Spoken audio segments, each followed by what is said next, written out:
Ada pemandangan yang tak biasa di tengah memanasnya persaingan memperebutkan tiket capres dalam internal PDI Perjuangan. Ketua Umum Partai Demokrasi Indonesia Perjuangan, Megawati Soekarnoputri, menghadiri pelantikan Wali Kota Semarang, Hefearita Gunaryanti Rahayu di Komplek Kantor Gubernur Jawa Tengah pada Senin 30 Januari 2023. Pada kesempatan itu, Ibu Mega duduk berdampingan dengan Gubernur Jawa Tengah Ganjar Pranowo di kursi terdepan. Sebelumnya, kedatangan Megawati di kota Semarang juga dijemput Ganjar bersama istrinya di lapangan udara Angkatan Darat Ahmad Yani. Tak hanya Ibu Mega, turut hadir pengurus pusat PDI Perjuangan, antara lain Sekretaris Jenderal PDI Perjuangan Hasto Kristianto, Ketua Dewan Pimpinan Daerah PDI Perjuangan Jawa Tengah sekaligus Ketua Badan Pemenangan Pemilu PDI Perjuangan Bambang Wuryanto, dan Menteri Pemberdayaan Perempuan dan Perlindungan Anak I Gusti Ayu Bintang Darmawati. Dalam sambutannya, Ganjar langsung menyapa Megawati. Dia menyebut banyak orang telah rindu dengan Putri Soekarno tersebut. Ibu, keberadaan Ibu di tengah-tengah kami ini adalah suntikan energi. Ibu Mega dan hadirin sekalian, saat ini ada 9 perempuan yang menjadi kepala daerah di Jawa Tengah. Ada 9. Dan 7 diantaranya lahir langsung dari rahim PDI Perjuangan. Maka Bapak Ibu, jika di Jawa Tengah adalah provinsi dengan kepala daerah perempuan terbanyak, maka PDI Perjuangan adalah partai yang melahirkan kepala daerah perempuan terbanyak. Dari 43 kepala daerah perempuan di seluruh Indonesia, 14 diantaranya adalah kader PDI Perjuangan. Jika ditambahkan dengan 9 wakil kepala daerah, maka PDI Perjuangan ini punya Ibu kurang lebih 25 pemimpin daerah perempuan. Itu. Dikoreksi Pak Sekjen kalau salah. Saya rasa inilah manifestasi spirit dari pengkaderan, dan saya kira semua membaca buku Sarinah di era modern, dan nilai-nilai kejuangan kita dengan spirit mahenisme yang pernah ada. Sebab perempuan menurut Bung Karno adalah yang mula-mula induknya kultur. Dialah pembangun kultur yang pertama. Dia dan bukan laki-laki. Dialah pembangun peradaban manusia yang pertama, perempuan. Membaca kutipan Bung Karno di buku Sarinah tersebut, saya teringat sosok Kunti dalam epos Mahabharata. Dalam epos itu, Kunti digambarkan sebagai perempuan yang tidak asal nerimo ing pandum, tapi juga sosok yang getih, berjuang untuk rakyatnya, sekaligus guru yang membangun kultur serta adab bagi anak-anaknya. Dan kehebatan Kunti, Bapak Ibu, seperti menitis pada kepala daerah perempuan yang ini berkumpul. Mudah-mudahan itu terus berjalan. Mereka bukan saja mampu menjadi pesaing serius dalam hal prestasi, beberapa di antaranya malah lebih berani dan progresif dibandingkan kepala daerah laki-laki. Mohon maaf ya. Saya contohkan Bu, yang ada di Jawa Tengah. Mbak Sri Sumarni, ini dari Grobogan, misalnya ini. Ketika banyak kepala daerah yang lain saat itu bingung membiayai pembangunan karena APBD-nya terbatas atau sangat kecil, beliau melakukan terobosan yang cukup brilian, cukup berani. Yaitu mengajukan pinjaman kurang lebih 115 miliar, dan kemudian percepatan pembangunan dilakukan di 19 kecamatan di Grobogan.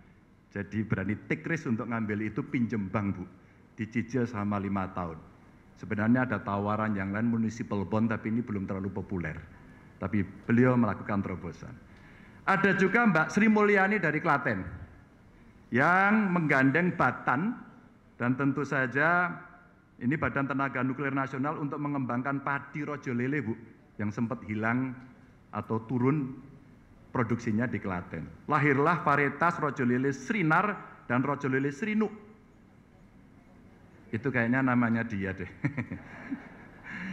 Yang punya usia tanam lebih pendek dan tentu tahan lama.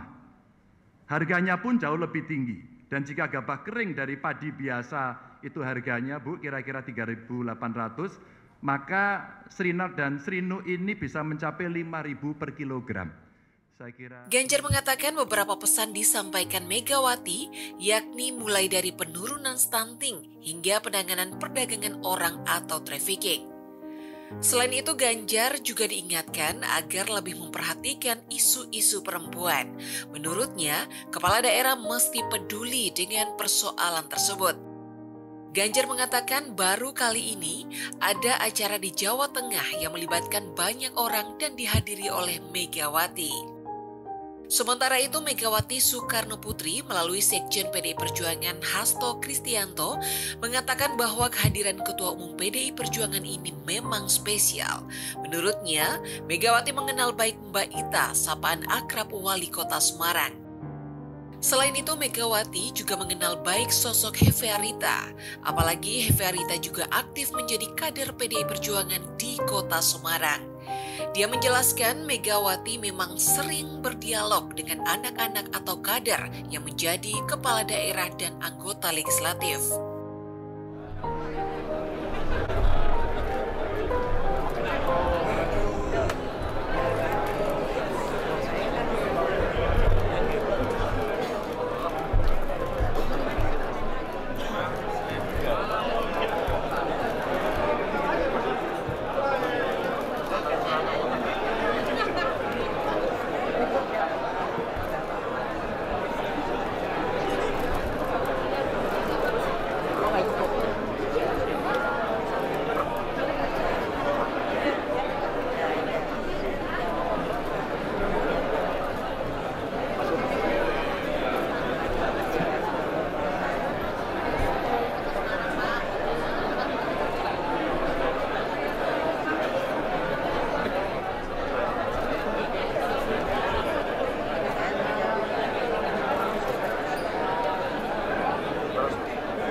Terkait pelantikan sebagai dihadiri Ibu Megawati itu seperti apa Pak?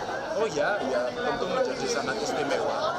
Tidak hanya sekedar pelantikannya, tidak hanya sekedar pelantikannya yang istimewa, tapi momennya menjadi istimewa karena rasanya baru kali ini ada acara yang Ibu bisa hadir dengan melibatkan banyak orang.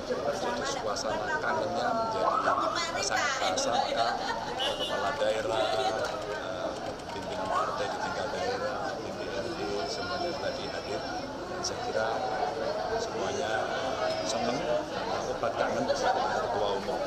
Dan tentu saja di lantai ini kan Mbak Ita, pimpinan orang tua, sangat concern betul pada isu-isu perempuan. Maka tadi dalam obrolan singkat saya dengan Ibu sampai menunggu mereka salaman, ya ada PR terus, ada PR kemiskinan, trafficking itu Ibu tadi concern cukup tinggi juga dengan isu-isu perempuan yang ada rasa-rasanya ya kawan-kawan para kepala daerah mesti aware pada soal itu. Ada pesan nggak Pak? Maksudnya akhir periode ini tadi Bu Mega selain yang disebutkan tadi khusus?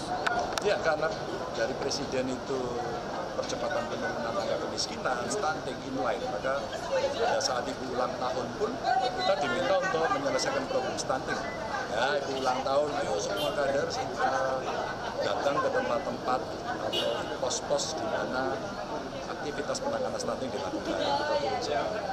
Kemarin juga diperintahkan untuk tanam serentak penghijauan dan bersih-bersih sungai. Semua bekerja. Jadi partai kemudian berfungsi mendukung pemerintahan, apalagi kita ruling partai gitu ya, untuk menunjukkan komitmen, dan itu dikerjakan di 3 pilar. Eksekutifnya iya, legislatifnya iya, strukturalnya iya. Fungsi kepartean bisa masuk pada fungsi-fungsi kerakyatan yang